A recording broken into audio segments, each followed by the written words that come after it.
Hey everyone, welcome back to Let's English Together. Just chill conversations, simple tips, and real life situations to help you speak better English. Like it's just part of your day. And we've got some really useful phrases for you today, too. I'm Simon, your English buddy. And of course, Monis is here with me again today. Hey, Simon. Hi, everyone. Always happy to be here. Hope you're doing well today, wherever you're listening from.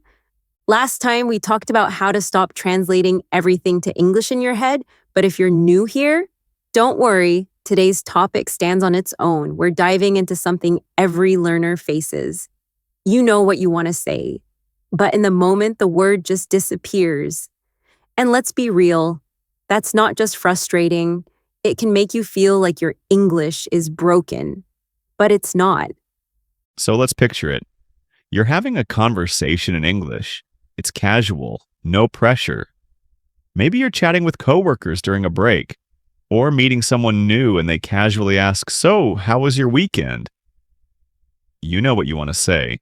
The story is clear in your head, but then, halfway through your sentence, one word just disappears. It's just a simple word, nothing fancy. You've heard it before, you've even used it, but suddenly your brain's like, sorry, file not found. So instead of saying, my kitchen sink was leaking, you end up standing there scrambling for words. And what comes out is something like, there was water. It came out from the pipe, like dripping by accident. And you feel it, that split second of panic. They're still listening, they're still waiting. But inside your head, it's just, this is not what I meant to say. Why does it sound so weird? Should I stop? Should I start over? Wait, what's the word again? But the word doesn't show up. And the longer it takes, the worse it feels. Not because you don't have anything to say, but because that one missing word blocked the whole sentence. And today, we're going to break that down. Why it happens, what it doesn't mean, and how you can deal with it without losing your confidence.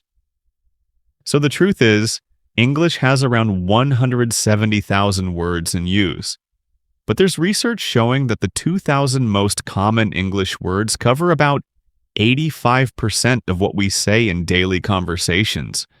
Wait, that's it? Most of what people say, day to day, happens with just 2,000 words? Exactly. Words like go, want, good, thing, really have get, like now. These are the words most people use all day, every day.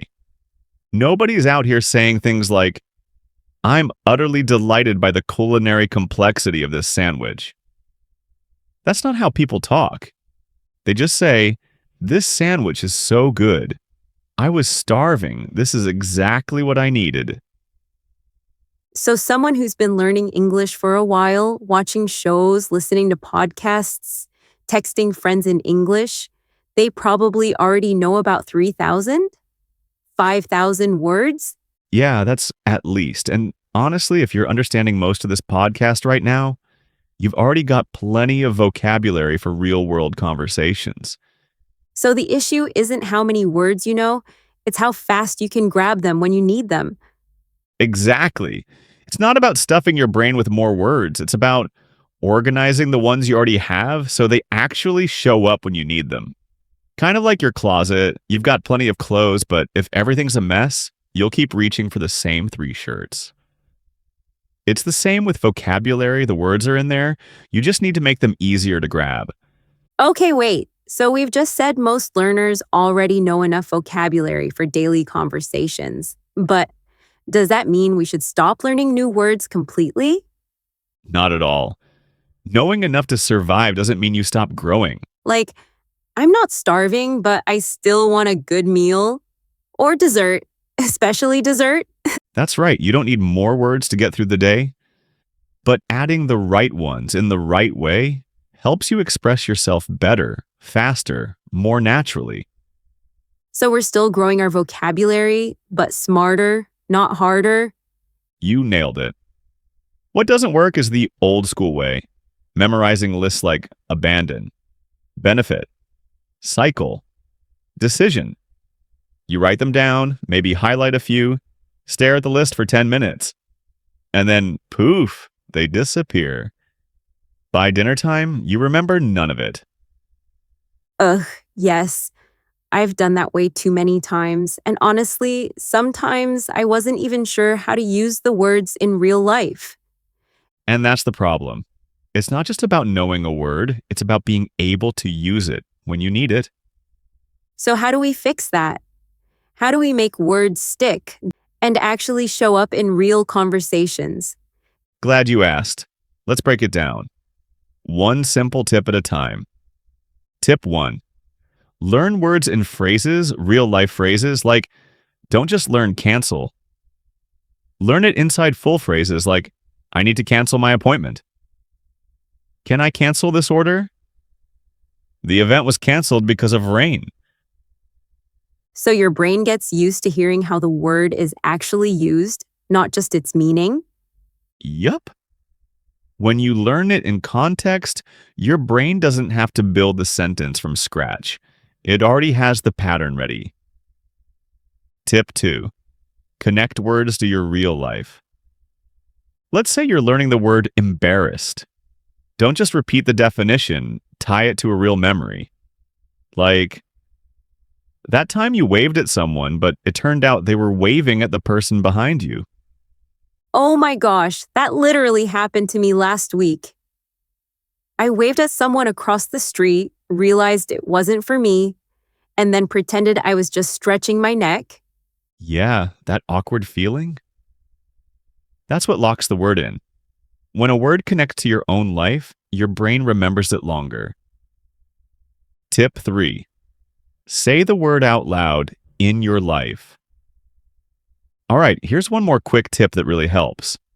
Don't just recognize a word, practice pulling it out when you need it. You mean like, say it out loud? That's right. Let's say you just learn the word portable.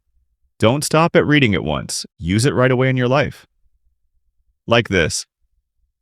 I love this speaker. It's super portable. I can take it anywhere. Ah, okay, so I don't need to wait for a test or a conversation. I can just say the sentence while I'm putting the speaker in my bag. Yes. You're not studying the word, you're using it. And the more you do that, the faster your brain gets at grabbing the word when it counts. Now, we just shared 3 strategies for building vocabulary the smart way. But quick reminder, this isn't the main topic of today's episode. Totally. Vocabulary matters, but this episode is really about those moments when you go blank. You know what you want to say, but the words just won't come. But if this part helped you and you want us to dive deeper, drop us a comment. We're happy to make a full episode just about smart ways to grow your vocabulary. Let us know if you'd like that. So now we've talked about vocabulary and how knowing more words isn't always the issue. But here's the real challenge. You're in a conversation and suddenly the word you need, gone. Your brain goes quiet. Your mouth goes, Yeah. And your heart goes, please, brain, say something, anything. It's not fun. We've all been there. That's why in this part, we're going to show you 2 things: how to train your brain ahead of time so it's ready, and what to do in the moment when a word disappears. Let's start with part 1. Part 1. Train your brain so it doesn't panic later. First thing, practice saying the same idea in a few different ways. Let me give you an example. Let's say the word is recommend. Instead of always saying, I recommend this movie, you can practice. You should check this movie out.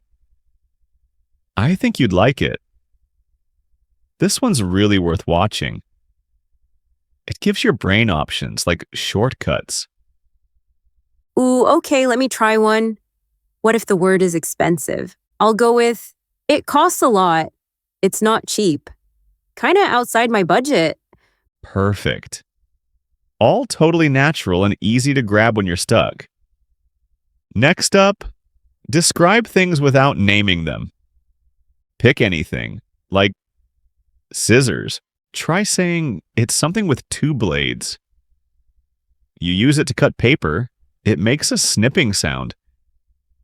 That trains your brain to explain, even when the word disappears. I actually love this. It's like talking in riddles, but useful ones. Okay, I'll try one. Microwave? It's a kitchen machine. You put food inside, close the door, and it heats things up fast. You nailed it. That kind of thinking makes you less afraid to keep talking, even if you forget a word. Here's another habit. Use helper phrases to give yourself time. Phrases like, what I'm trying to say is, I'm not sure of the exact word, but it's the opposite of, they give your brain space to catch up. I use what I mean is all the time when I'm stuck. It sounds confident, even if you're just buying a few seconds. Right. And one more trick. Think back to a moment where you got stuck and fix it.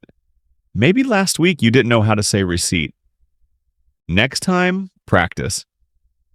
Can I get a receipt, please? I need it for later. Replaying moments like that helps your brain create better shortcuts next time. Okay, but what if next time is right now? You're already mid conversation. You're trying to finish your thought, and suddenly, poof, the word's gone. Yeah, your brain freezes. Your mouth stalls. You're stuck.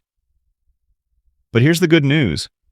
All those habits we just talked about in part one, this is when they start working for you. Because your brain's been practicing how to move around the missing word, and now you can actually use that. All right, let's walk through what you can actually do when the word disappears. The first thing, don't freeze, don't panic, just switch to plan B. Here are a few ways to do that, and trust me, they work. First, use a simpler word. If you forget the word exhausted, just say, I'm super tired. I could sleep for a year. That gets the point across. No stress, no fancy vocabulary needed. Yep, spot on. Like we practiced earlier, say what you can, not what you can't remember.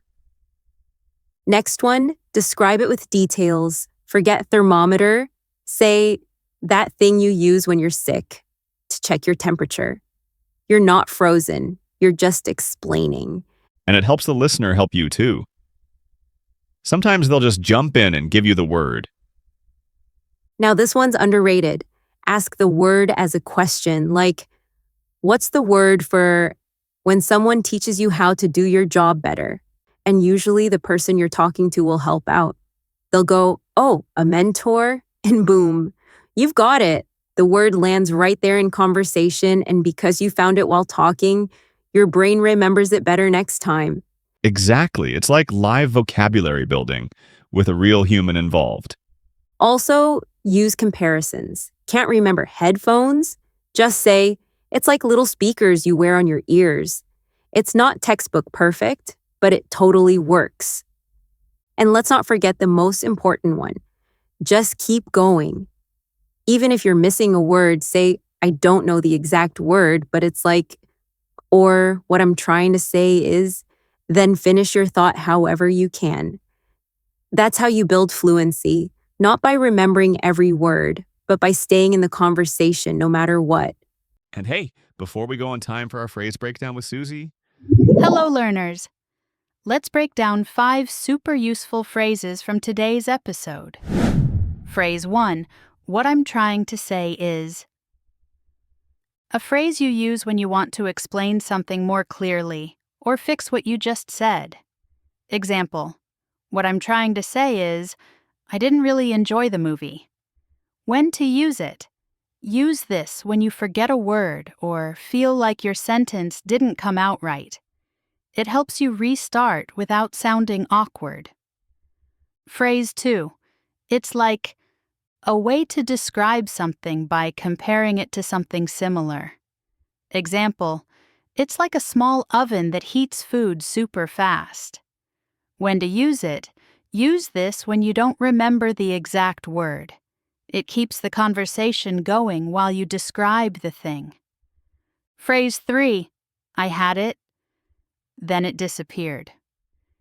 You were just about to say the word, but now it's gone from your brain. Example, wait, what's the word? I had it, then it disappeared. When to use it? When your mind goes blank in the middle of talking. It's a real, relatable way to admit you forgot something. Phrase 4, you should check it out. A casual way to recommend something. Example, that podcast is really helpful. You should check it out. When to use it? Use this when telling someone about a cool place, show, app, or anything you think they'd like. It's friendly and natural. Phrase 5. I'm not sure of the exact word, but a helpful phrase to keep talking even if you forget the word you need. Example, I'm not sure of the exact word, but it's the thing you use to check your temperature. When to use it? Use this when you're stuck. Instead of freezing, just say this and keep explaining what you mean. It shows confidence. That's it from me. Now back to Simon and Monis. Thanks, Susie. That last one is so me, honestly. Same here. All right, let's get back into it. Okay, so here's the short version. When you're not in the middle of a conversation yet, practice things like saying one idea in a few different ways, describing things without using the exact word, using helper phrases to buy time, and redoing those awkward moments where you got stuck before. And when you're already talking and the word's gone, just say it simply. Describe it. Ask for help. Compare it. And most of all, keep going. Because fluency isn't about getting every word right. It's about keeping the conversation moving. So next time your brain blanks out, try one of these. Just one. See how it goes. And let us know. We'd love to hear what worked for you, or even what totally flopped. We've all been there. If you like this episode, share it with a friend, especially the one who always goes, "What's that word? Ugh, I had it, then it disappeared." All right, that's it for today. Stay soft, stay curious, and let's get fluent together. Take care of yourself. Practice a little. Laugh a lot. We'll see you next time.